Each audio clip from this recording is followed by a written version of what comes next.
Alignment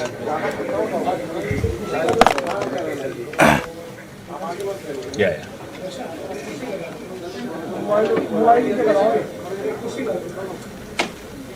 अरे mobile नीचे कर ले।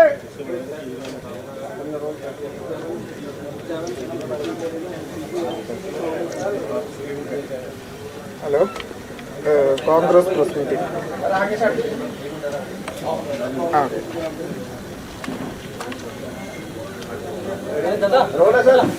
Ready sir, with your permission start करें। नमस्कार साथियों, नए साल में कांग्रेस के इस नए मुख्यालय में आप सबका स्वागत है। और बाहर अच्छी धूप खिली हुई है, अंदर आप सबके चेहरे भी खिले हुए हैं। अच्छा लग रहा है सबके चेहरों पे मुस्कान देखकर। और नई उम्मीदों, नई आशाओं के साथ आज पहली प्रेस वार्ता इस नए मुख्यालय में हम सब शुरू कर रहे हैं। हमारे वरिष्ठ सहयोगी श्री अजय माकन, राज्यसभा सांसद और कोषाध्यक्ष, आपसे मुखातिब होंगे और प्रेस वार्ता शुरू करेंगे। धन्यवाद। उसके बाद आपके सवाल लेंगे और उसके बाद आप सबको एक टूर दिया जाएगा इस बिल्डिंग का, और फिर धूप में बैठकर भोजन का हम सब आनंद लेंगे। धन्यवाद।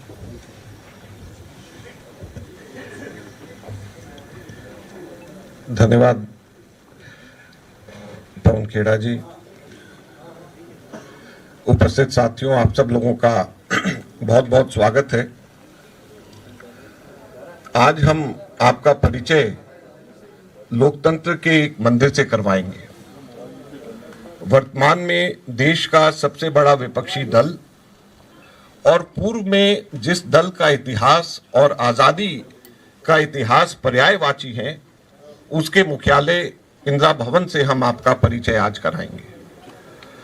19 नवंबर 2007 को यह जमीन भारत सरकार ने हमें आवंटित की थी। इसका शिलान्यास 2009 में हुआ और अंततः 14 जनवरी 2025 को कंप्लीशन कम ऑक्यूपेंसी सर्टिफिकेट प्राप्त हुआ और 15 जनवरी को हम लोग यहाँ पे आ गए और आज आप सब लोगों को यहाँ पर पहली प्रेस वार्ता के लिए आमंत्रित किया है। साथियों, किसी भी लोकतंत्र में विपक्ष का मजबूत होना सबसे बड़ा महत्वपूर्ण कर्तव्य होता है। आधुनिकतम प्रौद्योगिकी एवं नवीनतम इंफ्रास्ट्रक्चर से लैस इंदिरा भवन न केवल दुनिया के सबसे बड़ी युवा आबादी वाले देश की महत्वाकांक्षा एवं आकांक्षाओं का प्रतीक है, अपितु लोकतंत्र की रक्षा तथा एक सजग विपक्ष की भूमिका निभाने को भी तत्पर है। आगे आने वाले समय में इंदिरा भवन में इस प्रकार की प्रक्रियाओं को विकसित करा जा रहा है जिनसे देश भर के कांग्रेस कार्यकर्ताओं का इस भवन में स्वागत हो तथा वरिष्ठ पदाधिकारी इन सबको आसानी से मिलजुल सकें। इंदिरा भवन का उद्देश्य ऐसा स्थान करना था जो पार्टी का मुख्यालय होने के साथ साथ उसकी विरासत और मूल्यों का प्रतीक भी बने। इसके डिजाइन में पार्टी के गौरवशाली इतिहास और लोकतांत्रिक सिद्धांतों को प्रतिबिंबित किया गया है। साथ साथ इसे आधुनिक कार्य क्षेत्र के रूप में भी विकसित करा। हमने ऐसा स्वागत योग्य वातावरण तैयार करने का प्रयास किया है जो सहयोग और सहभागिता को प्रोत्साहित करे तथा हमारा मुख्यालय प्रेरणादायक और व्यावहारिक दोनों हो। इसके अलावा डिजाइन में पारदर्शिता और खुलापन के तत्वों को शामिल करने पर विशेष जोर दिया गया है ताकि समावेशिता और लोकतांत्रिक संवाद के मूल्यों को प्रतिबिंबित किया जा सके। 5 मंजिल इमारत कुल 2100 वर्ग मीटर में है। इसमें 276 सीट्स का अपना ऑडिटोरियम है। बहुत सारे मीटिंग रूम्स हैं, कॉन्फ्रेंस हॉल्स हैं। कांग्रेस के हर फ्रंटल ऑर्गेनाइजेशन तथा सेल के पदाधिकारियों की बैठने की पर्याप्त व्यवस्था है। इसके लिए जैसे मैंने कहा, बहुत सारे कमेटी और कॉन्फ्रेंस रूम बनाए गए हैं तथा खुली जगह में देश भर के कांग्रेस जन के उठने बैठने की पर्याप्त व्यवस्था भी आगे करी जा रही है। इसमें 134 पेड़, 8675 पौधे और 264 कलाकृतियां एवं चित्र। कैफेटेरिया में आप लोग देखेंगे नंदलाल बोस की पेंटिंग्स हैं जो गांधी जी के निवेदन पर 1938 में हरिपुरा कांग्रेस अधिवेशन में बनाई गई थी। गांधी जी ने इस अधिवेशन की परिकल्पना भारत की सांस्कृतिक विरासत के प्रतीक के रूप में की थी, जो स्वतंत्रता संग्राम की भावना को प्रतिबिंबित करता था। उन्होंने कला को कांग्रेस के राजनीतिक और सामाजिक विमर्श में समाहित करने का प्रयास किया और यही कोशिश हम लोग इस इंदिरा भवन के माध्यम से कर रहे हैं। इंदिरा भवन की हर मंजिल कांग्रेस के इतिहास के एक युग को दर्शाता है। आप देखेंगे यह इतिहास भारत की आजादी का भी गौरवमयी इतिहास है। इंदिरा भवन की एक अनूठी विशेषता इसका केंद्रीय एट्रियम है, सेंट्रल एट्रियम, जो भवन की भौतिक और प्रतीकात्मक हृदय है। यह खुलापन और जुड़ाव का एहसास दिलाता है, जिससे लोग स्थानों के बीच सहजता से आ जा सकते हैं और सहयोग को बढ़ावा मिलता है।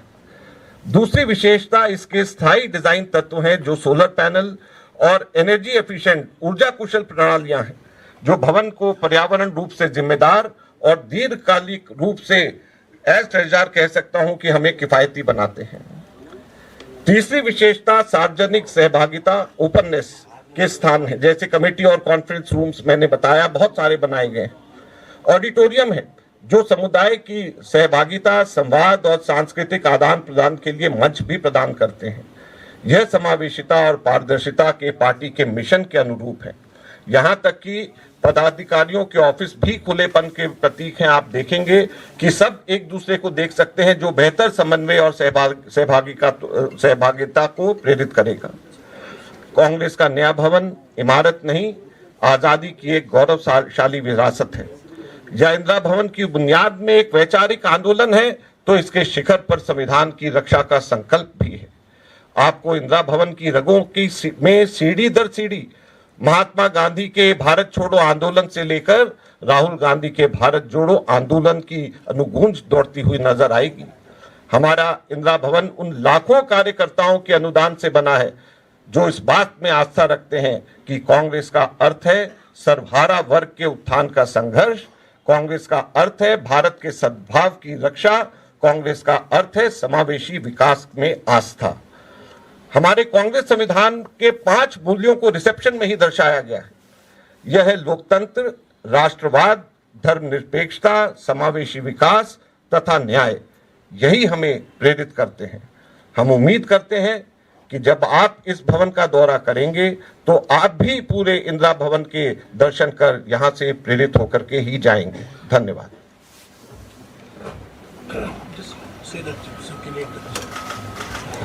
जो अभी अजय माकन जी ने इस भवन के विषय में और हमारी इंदिरा भवन का जो विरासत के विषय में आपसे चर्चा की, इसकी प्रेस नोट अभी आपके पास आ रहा है। अब जयराम रमेश जी, आप कुछ कहना चाहेंगे? आपके सवाल, ताकि फिर उसके बाद दौरा शुरू कर सके।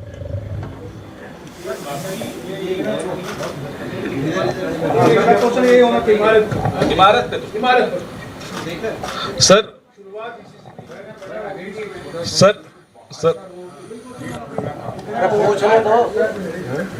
कौन सा गेट? ये बाहर रोड पे एक सेकंड पूछ रहे हैं सर।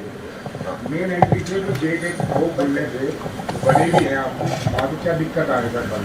अभी तक खुले नहीं। देखिए, सबसे पहले तो मैं इसके जवाब से पहले ये आपको बताऊं कि मेरे लिए आज बड़ी खुशी की बात है कि इस भवन की जमीन को आवंटित करते समय मैं केंद्र के अंदर शहरी विकास मंत्री था, तो इसकी फाइल पे मेरे साइन हुए और पहली प्रेस कॉन्फ्रेंस भी मैं कर रहा हूं, तो आपके सवाल का मैं बहुत अच्छे से जवाब दे सकता हूं। इस बिल्डिंग का एड्रेस 9A कोटला रोड है, जिसकी गेट ये है। आप जिस गेट की बात कर रहे हैं वो इस बिल्डिंग का फ्रंट गेट नहीं है। इस बिल्डिंग का front gate 9A Kotla road पे है। धन्यवाद। सर इधर सर, जयराम सर, ये इतनी बड़ी इमारत में इतनी छोटी कमरे क्यों बनाया मीडिया के लिए?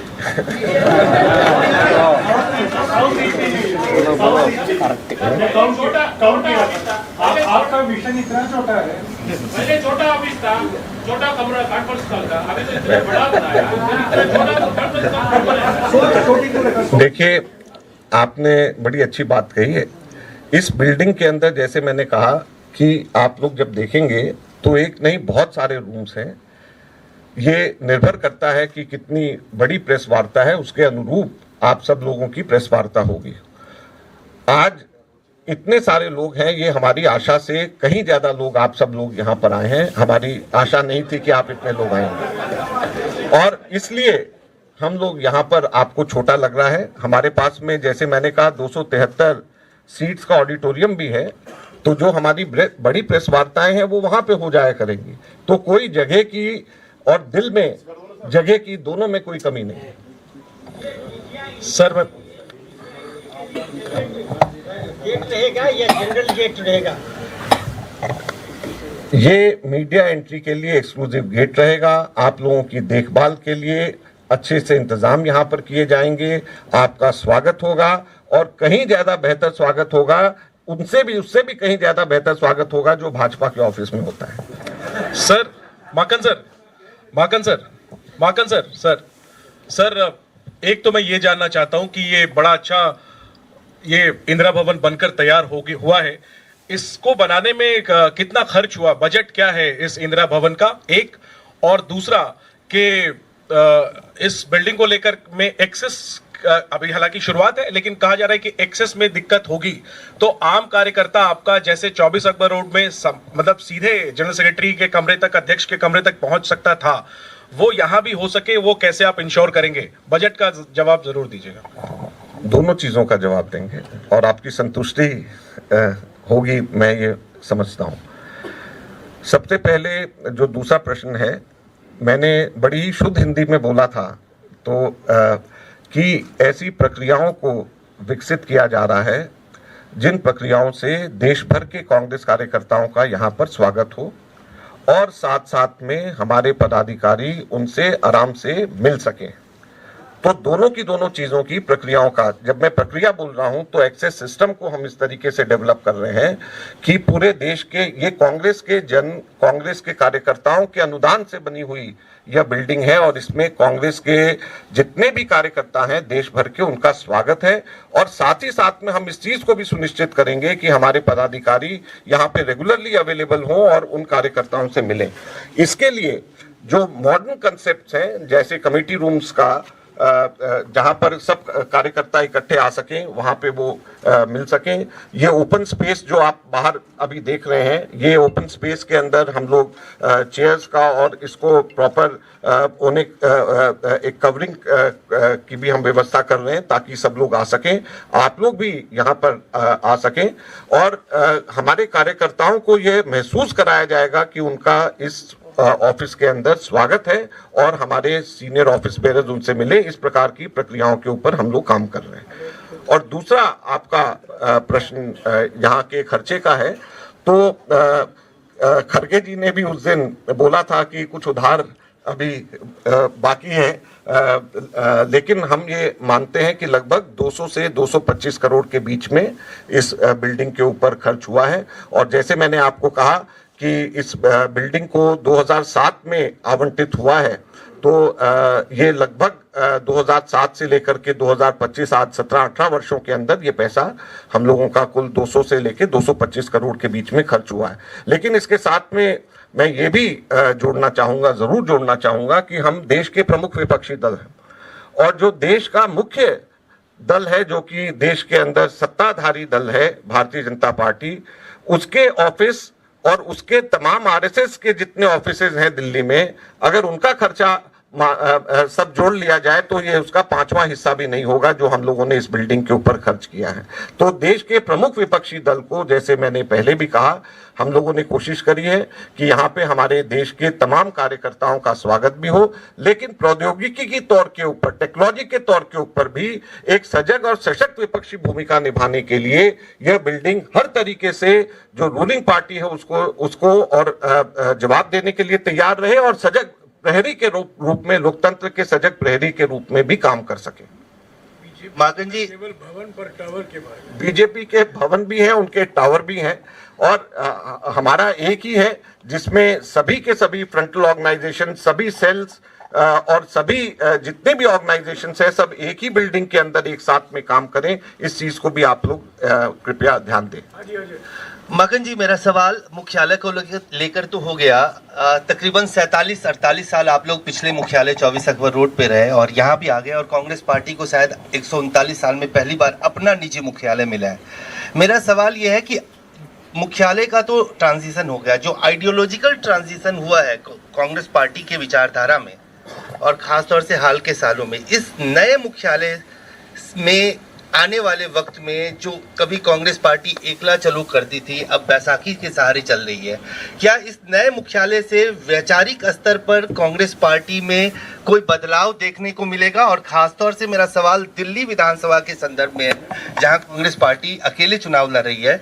कभी आप लोग लोकसभा चुनाव में साथ मिलकर आम आदमी पार्टी के साथ लड़ रहे थे। इस नए मुख्यालय से कांग्रेस की विचारधारा में, जो कि कांग्रेस की अतीत में विचारधारा थी और जो आइडियोलॉजी थी, उसमें क्या कोई बदलाव दिखेगा हम लोगों को आने वाले वक्त में? दोनों जगहों में झंडा फहराए। इसको ह्यूमर में नहीं, इसको सवाल और जवाब देंगे जवाब। देखिए, दिल्ली का विषय जो है वो सड़क के उस पार उसका उत्तर दिया जाएगा। सड़क के इस पार जो है ये राष्ट्रीय विषय की बात करी जाएगी। आपने जहां तक आइडियोलॉजी की आपने बात करी, मैंने बहुत ही विस्तार से अपने वक्तव्य में बताया कि किस प्रकार से कांग्रेस की विचारधारा जो हमारे संविधान में प्रतिबिंबित है, उसको ग्राउंड फ्लोर से लेकर के ऊपर तक के किस तरीके से भारत छोड़ो नारा महात्मा गांधी से लेकर के भारत जोड़ो यात्रा और भारत जोड़ो का नारा राहुल गांधी जी का जो रहा, उसके चित्रों के द्वारा उसको यहाँ पे इस पूरे की पूरी बिल्डिंग में, तो हमारी आइडियोलॉजी तो वही है और हमारा काम करने का तरीका भी वही, गांधी जी, नेहरू जी, सरदार पटेल, मौलाना आजाद, वही हम लोगों का रहेगा। संविधान, बाबा साहब अम्बेडकर और गांधी जी का संविधान हम लोगों को आगे का रास्ता दिखाएगा, उसमें कहीं पे कोई बदलाव नहीं है। अजय जी, सवाल मेरा थोड़ा आगे बढ़कर उससे है कि जिस तरह से राहुल गांधी नई दिल्ली में अपना पहला